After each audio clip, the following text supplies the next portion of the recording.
दो सूबे बदअमनी की लपेट में हैं। रात में मुसल्लह अफराद आ जाते हैं और दिन में पुलिस आती है। क्या इस बदअमनी की सूरत हाल में इंतखाबात हो सकते हैं? JUIFA के सरबराह मौलाना फजलुर रहमान का सवाल। कहा, हम इलेक्शन के लिए तैयार हैं, लेकिन इलेक्शन का माहौल दिया जाए। इंट्रा पार्टी इलेक्शन से पता चल गया PTI पार्टी नहीं है। PTI ये गुब्बारा था जिसमें हवा डाली गई थी, जो अब निकल चुकी है।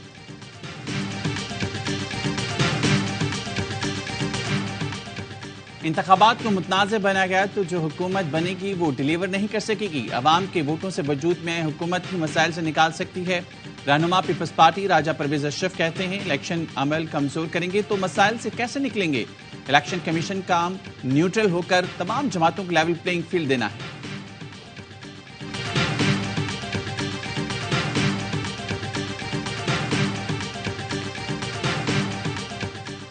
अकबर एस बाबर ने PTI intra party election challenge कर दिए। इलेक्शन कमीशन में दरखास्त जमा करा दी। मीडिया से गुफ्तगू में कहा, इलेक्शन कमीशन नए इंट्रा पार्टी इलेक्शन कराने का हुक्म दे। PTI इलेक्शन महज दिखावा, फरेब और इलेक्शन कमीशन को धोखा देने की नाकाम कोशिश से शफाफ इंट्रा पार्टी इलेक्शन कराने तक इंतखाबी निशान बल्ले की इजाजत ना दी जाए।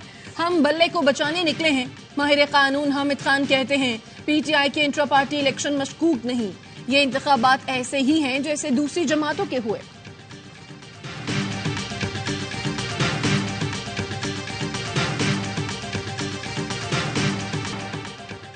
इंतखाबात के लिए इलेक्शन कमीशन को 17 अरब 40 करोड़ रुपए जारी कर दिए गए। वजारत खजाना के मुताबिक इलेक्शन कमीशन को मजमूई तौर पर 27 अरब 40 करोड़ रुपए देने जा चुके हैं, जबकि इलेक्शन कमीशन को फंड्स की जरूरत होगी तो रकम दी जाएगी। लंदन प्लान का कोई वजूद नहीं, मकरूह प्लान बनी गाला में बना था। अवाम ने इस मकरूह साजिश को नाकाम बना दिया। PTI ने दिफाई इदारों के दफातर पर हमला करके उनकी हुर्मत को खत्म किया। जिना हाउस जलाने का मतलब है कि इसकी हुर्मत को भी खत्म कर दिया गया। मुस्लिम लीग नून के रहनुमा एहसन इकबाल कहते हैं, PTI ने मुनज्जम साजिश के तहत नौजवानों और अवाम में इदारों की हुर्मत को खत्म किया। कमजोर से कमजोर मुल्क भी अपने शहीदों का एहतराम करते हैं, लेकिन हमारे यहाँ तो शहीदों की हुर्मत को भी पामाल कर दिया गया।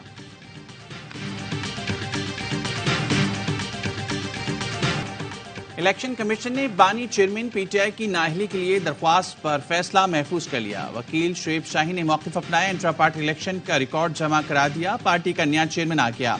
कानूनी तौर पर यह मामला खत्म हो गया, केस खत्म होना चाहिए। दरख्वास्त गुजार खालिद महमूद ने कहा, इलेक्शन कमीशन ऑर्डर में लिख दे बानी चेयरमैन सजा याफ्ता है, ओहदा नहीं रख सकते।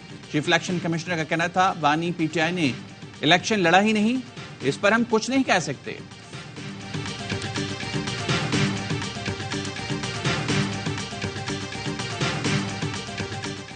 9 मई जलाओ घेराव केस में ATC ने 8 PTI रहनुमाओं के वारंट गिरफ्तारी जारी कर दिए। मुराद सईद, आजम स्वाति, फारूक हबीब, जुबैर खान नियाजी और दीगर शामिल।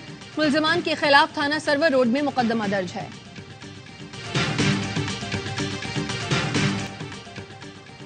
पाकिस्तान स्टॉक मार्केट के दूसरे सेशन में जबरदस्त तेजी। इंडेक्स 63,000 की सतह को छूकर वापस 62,956 पॉइंट्स पर आ गया। 100 इंडेक्स 462 पॉइंट्स इजाफे के साथ तारीख की बुलंद तरीन सतह पर बंद हुआ।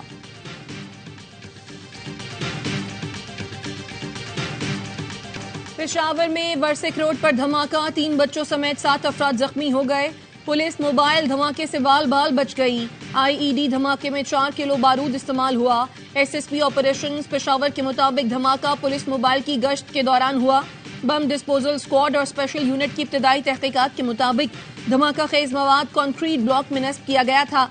निगरान वजीर आजम की धमाके की शदीद मुजम्मत, कहा दहशतगर्दों के अमन तबाह करने के नापाक अज़ाइम कामयाब नहीं होने देंगे। सोहनी फौज की शिमाली और जुनूबी गजा में बमबारी जमीनी जंग का दायरा जुनूबी गजा तक बढ़ा दिया गया। खान यूनिस में हमास और इसराइली फोर्सेस के दरमियान शदीद लड़ाई। इसराइल ने मजीद दर्जनों टैंक, बख्तरबंद गाड़ियां और बुलडोजर खान यूनिस पहुंचा दिए। जबालिया हमले में 13 फलस्तीनी शहीद। दुआ में खलीज ताउन कौंसिल का इजलास। अमीर खतर ने खिताब में कहा, इसराइल के 2 माह से जारी घिनौने जुर्म आलमी बरादरी के लिए बायस शर्म है।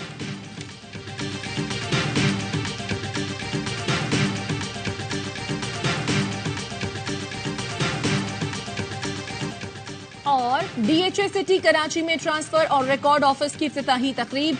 डीएचए सिटी के अरकान, रियल एस्टेट से ताल्लुक रखने वाली तंजीमों, बिल्डर्स एसोसिएशन और कारोबारी शख्सियात ने शिरकत की। अस्करी बैंक, अलाइड बैंक और दुबई इस्लामिक बैंक के कंज्यूमर बैंकिंग सरबराहान भी शरीक हुए। मेहमानों ने डीएचए सिटी इंतजामिया की इस काविश को न सिर्फ सराहा बल्कि कारोबारी सरगर्मियों के हवाले से मुकम्मल एतमाद का इजहार किया।